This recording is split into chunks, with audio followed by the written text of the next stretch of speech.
ای برادر جهد کن تا تو نباشی بی نماز، روز و شب پرهیز کن از صحبتی آن بی نماز. صحبتی بی نماز ترا کجا میبرد؟ ترا دوزخ میبرد. آدم بی نماز، گفته حضرت حافظ، هر آن کسی که نیست در این حلقه زنده بعیش، بر او نمرده به فتوای من نماز کنید. آدمی که در دنیا نماز نمیخواند، حضرت گفتن من فتوای را، من مفتی بی نمازا ما هستم، گفت من فتوا میبرارم که نامرده با وی جنازه کنید که وی در قطار مرده ها هست. وی آدم هلاک شدگی است. با آدم هلاک شدگی چگونه همنشین شوید؟ چگونه رفیقی کنیم؟ زن مخواه از بی نمازان، زن مخواه از بی نمازان، نیز وی را زن مده تا نگردی دوزخی از شومی آن بی نماز. حضرت میگوید وقتی داماد خانه شما قدم زد، ای مردم ابله، ای پولداری و نپرسید، ای کسانی که شما عقل تا نخوردین. رسول اکرم چی میگوید؟ برای ما و شما چی یک مدرس بهترین داریم، چی معلم خوب داریم که از همه وضعیت ما و شما را بیرون میکند. افسوس معلم نشناختیم، معلم درس نمیگیریم. اون حضرت میگوید تنکح المرأة لاربعین، شما زنها را برای 4 چیز ای امتی من نکاح میکنین. 4 چیز جوانا 4 چیز اهمیت میدهند، زنها را نکاح میکنن: لمالها و لحسبها و لجمالها و لدینها. رسول الله گفتن یکم جوانهای بی عقلی هستند که مالدار سر میکنن. تو جا یک مالدار است، برای آنی که از مال او استفاده کنن، برای مالدار بدنش رفته او را نکاح کده میگیرن. رسول اکرم در دوام گفتن ولی حسبها، بعض جوانهای هستن که نگاه میکنن پدر عروس چی کاره باشد، اگر میبیند در زینه های بلند باشد رفته دختری او را نکاح میکنن. رسول الله گفت بعضی از طایفه ها گفت این را گفت چیکار میکنن؟ این را برای خود درس قبول میکنن.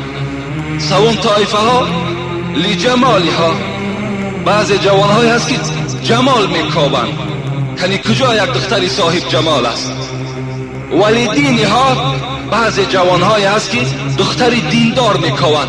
رسول الله گفت که من معلم شما هستم و من سرور شما هستم، فعلیک بذات الدین قریبت یداک، دیندار بگیر دستی تو بالا می شود، خانه تو با برکات می شود وقتی اگر تو آدم دیندار بگیری. حضرت میگوید بین شما فقط دیندارها را سراغ کنید. وقتی همون جوانی که خانه شما داماد میشود پرسان کنید نماز میخوانی یا نمیخوانی. از نماز از وقت پرسان کن. النکاح ریق فلینظر احدکم من یضع این یضع کریمته. رسول الله میگوید که نکاح ریق است. نظر کنید که این میوه دل خودتان در دست کی میدهید؟ در کی داده ایستاده اید؟ نظر کنید به اولاد همون شهر، به اولاد همون بچه نظر کنید، به همون جوان نظر کنید که این دختر در دست کی داده ایستاده اید. حتی رسول الله گفتند من تزوج کریمته من فاسقین فقط قطع رحیمها. کسی که اگر دخترش در یک آدم فاسق میدهد، کسی که اگر دخترش در یک آدم بینماز میدهد، همچنان است که بین فرزندی و پدری را بریدگی باشد.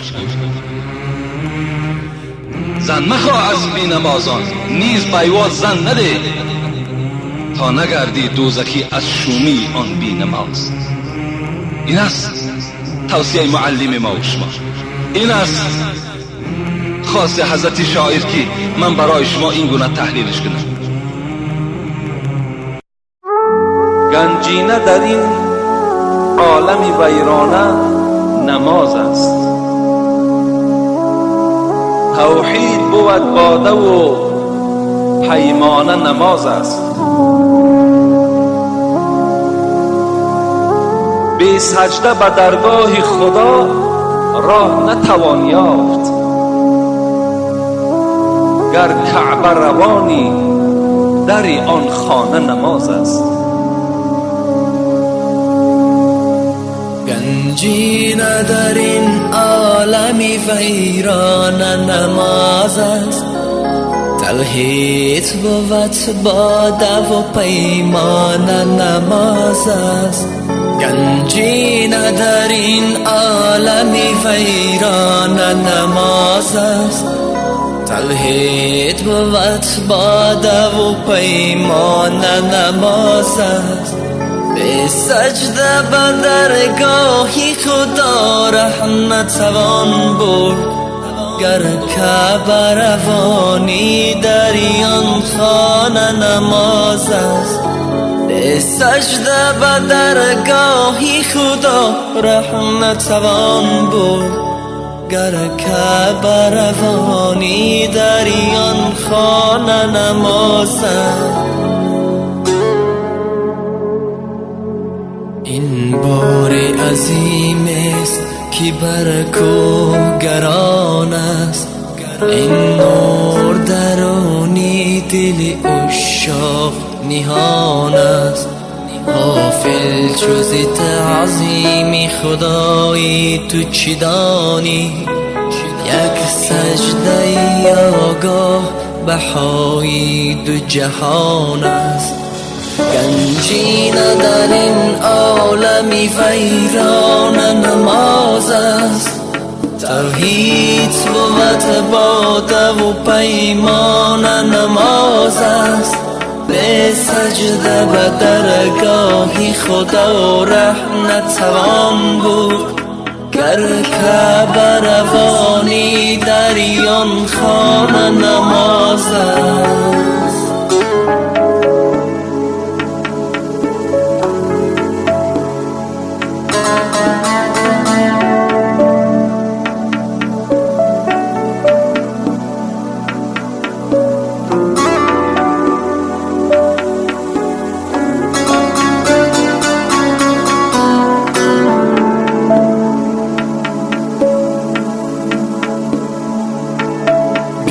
در دل تو درد و غمی عشق خدا نیست.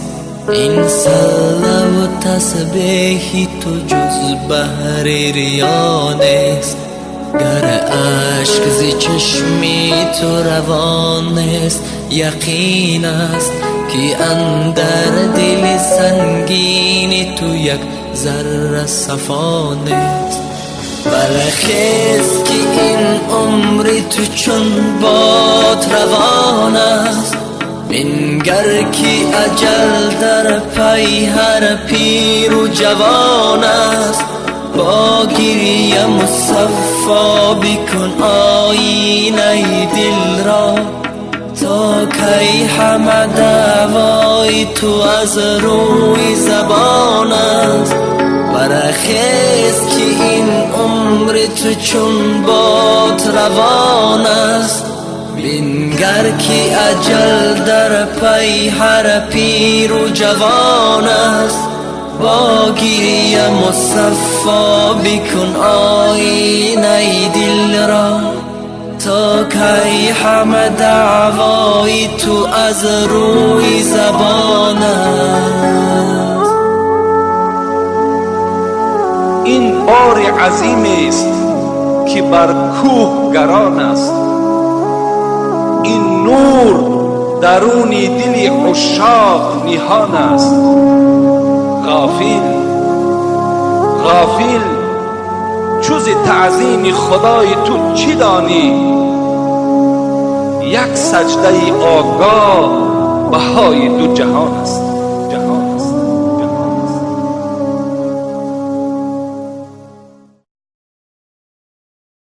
را بر شما برسانیم، انشاءالله جواب اینها را الحال برای شما میرسانیم. و یک خواهرم از ما التماس کردن الحال که درباره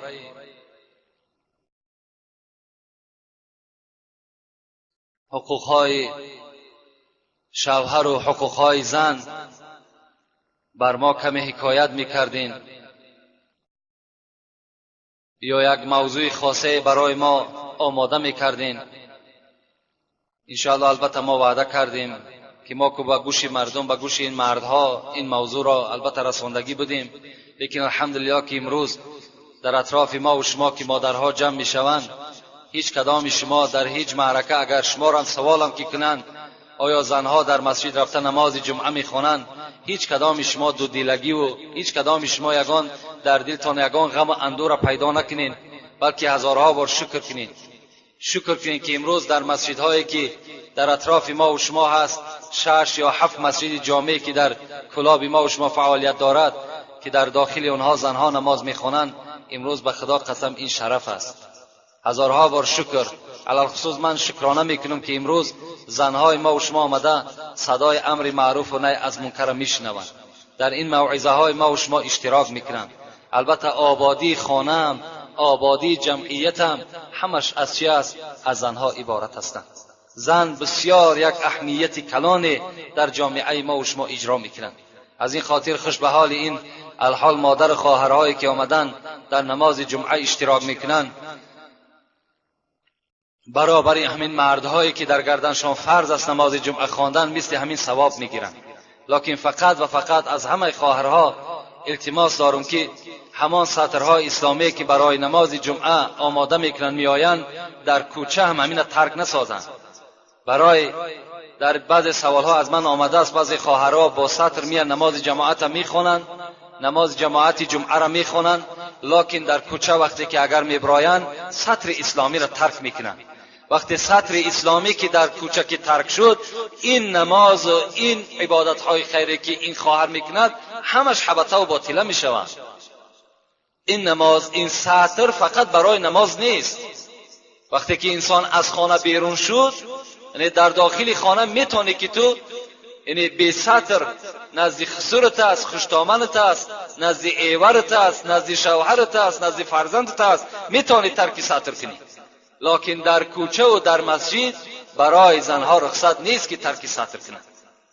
یعنی همان روی مالی که گردنهای اونها را، پیشای بری اونها را بسته میکند و آن پاچه هایی که البته از بجلک هم پایانتر است میپوشاند، این هم در نماز و هم در کوچه برای زنها استفاده کردنش فرض است. مبادایی که اگر در کوچه بغیر سطر اینها اگر حرکت کنند، تمام عبادت هاشون باطله میسازند و بیکاره میسازند. ولی انشاءالله در باب این یعنی قدر زنها در اسلام چی منزلت دارند و چگونه اسلام قدر اینها را بلند کرد، خدا خواسته باشد البته در یگان صحبت های آماده میکنیم. لکن یک برادر بسیار از ما التماس کردن که در نماز جمعه آینده همین جنگ احد که در این شکست مسلمان ها بود، همین بر سمع ما میرساندی، بسیار تاکید بسیار کردند. البته این جنگ خیلی جنگ مشکلی بود.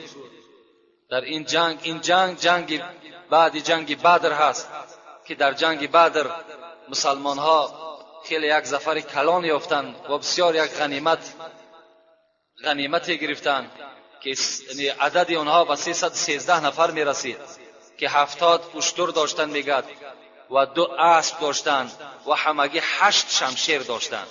در عوض 3000 قریشی هایی که از دین محمدی بیگانه بودند به آنها جنگیدند و خداوند به یاردم ملائکه ها اینها را ظفر داد.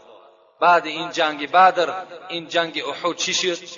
جنگ احد سر زد که البته ما وعده دادیم انشاءالله جمعه آینده در همین جنگ احد برای شما حکایه میکنیم که در اینجا 70 تا از صحابه های پیغمبر خدا هم شهید شدند و سرداری حضرت امیر حمزه عمک پیغمبر خدا.